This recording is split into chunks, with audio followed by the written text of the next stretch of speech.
Programang ito ay rated SPG. Striktong patnubay at gabay ng magulang ang kailangan. Maaaring may masiselang tema, lengguwahe, karahasan, sexual, horror o droga na hindi angkop sa mga bata.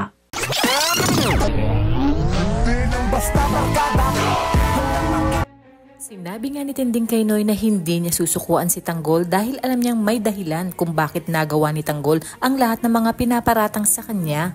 Tinawagan naman ni Rigor si David at tinanong kung nasaan na ito at tulad ng dati, panay kasinungalingan na naman ang mga sinabi ni David hanggang sa nalaman niya na may hinala ang tatay Rigor niya na nakakalabas-masok si Tanggol ng bilibid na siyang ikinainit naman ng ulo ni David.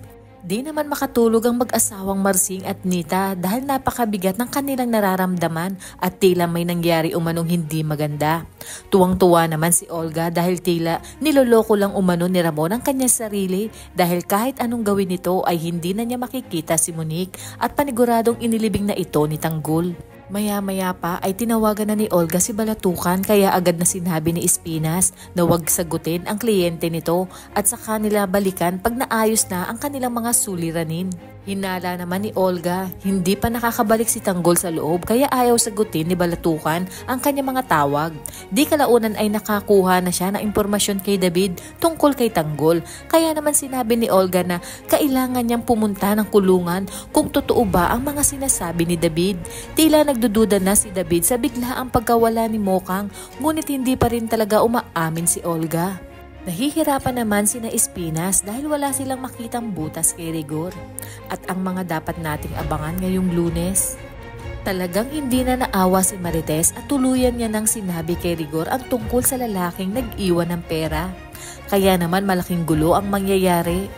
Habang si Tanggol naman ay mapapalaban at hindi na makakapagtimpi kay Bong, kaya naman magkakaroon na matinding bakbakan sa loob. Habang si Olga naman ay kakausapin na si Celso upang manganap ng impormasyon tungkol kay Tanggol. Ngunit mananatiling tikom ang bibig ni Mayor dahil batid niyang mananagot siya kay Espinas.